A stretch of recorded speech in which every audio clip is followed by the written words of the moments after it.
Isso. A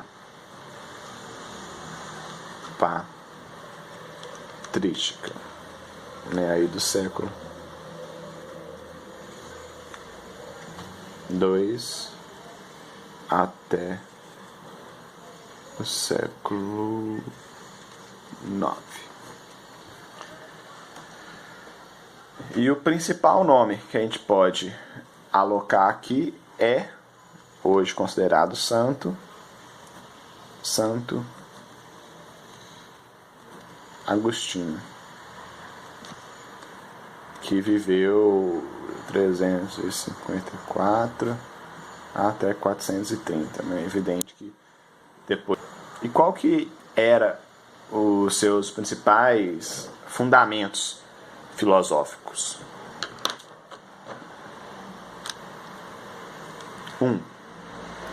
É uma filosofia maniqueísta.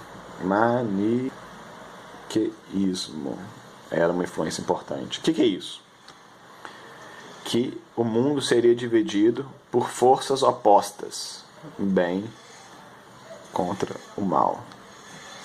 E aí vale notar que o bem e o mal, para ele, são princípios ontológicos, ou seja, que constituem o próprio ser, a própria existência. A própria existência é influenciada por essas duas forças, bem e mal.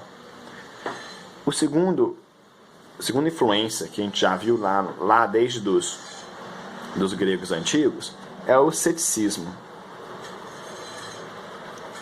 Vocês se lembram do que é o cético?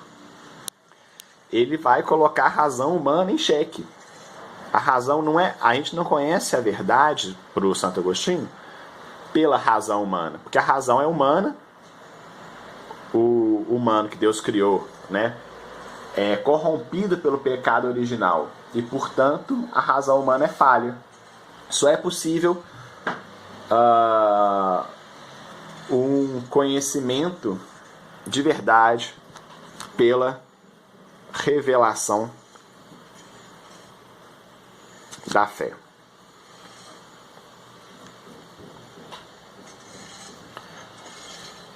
E uma influência importante do Santo Agostinho é o platonismo.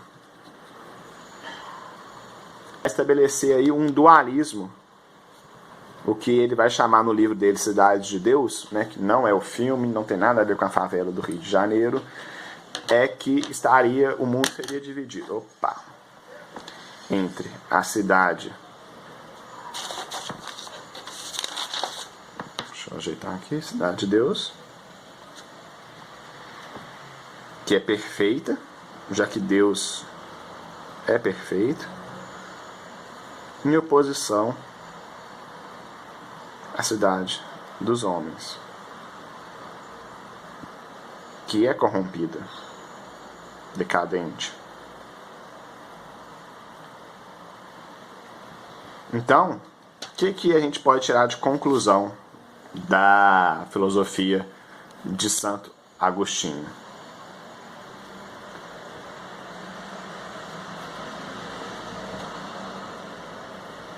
Em primeiro lugar, uma supremacia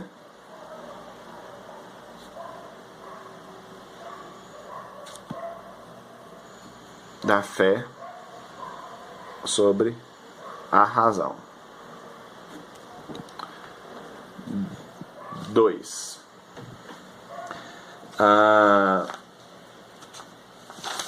Uma questão interessante que ele coloca, né, que a gente poderia discutir aqui.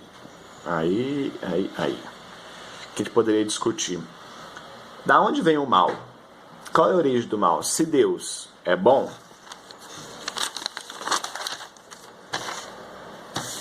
pera, gente, tá difícil aqui. Se Deus é bom,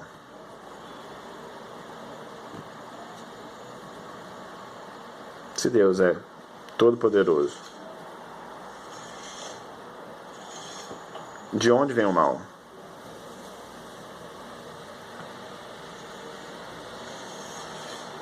E a resposta dele é interessantíssima. Ele vai dizer que o mal não existe. Pô, mas Santo Agostinho, olha aí fora, você vai ver pessoas, tanta coisa de ruim acontecendo, como é que você vai dizer que o mal não existe? Mal, para ele, não é uma coisa positiva, ele não tem uma existência positiva, mas ele se define pela ausência do bem. O mal é a ausência do bem. E por que existe a ausência do bem? A explicação dele remete, é claro, lá no mito da Bíblia, no Éden, né? O jardim do Éden, que a Eva e Adão estavam lá e a gente tinha aqui a maçã, o fruto proibido que ninguém podia comer, mas a cobrinha, a serpente, levou a Adão e Eva a cometerem o pecado original. E esse pecado original marca o começo desse distanciamento do ser humano, né, do bem. E por isso que o mal ele vai existir, passar a existir. Então, a gente teria aqui a figura de Deus, né, que Deus é bom. E a gente poderia nos aproximar dele, mas comemos a fruta, ou Adão e Eva comeram a fruta e aí condenaram toda a humanidade ao pecado original, portanto, se aproximam do mal. Mal como a ausência de Deus, né? E aí por que comeram, né, a porcaria da maçã? E a explicação dele é bem simples, mas bom, é interessante pensar dentro da sua filosofia. Foi um ato de incipiência, ou seja, de estupidez, burrice, vacilo. Foi um vacilo ter comido a porcaria da maçã, e desde então a sociedade, os seres humanos estariam se afastando de Deus em direção ao mal, né, que é essa ausência do bem.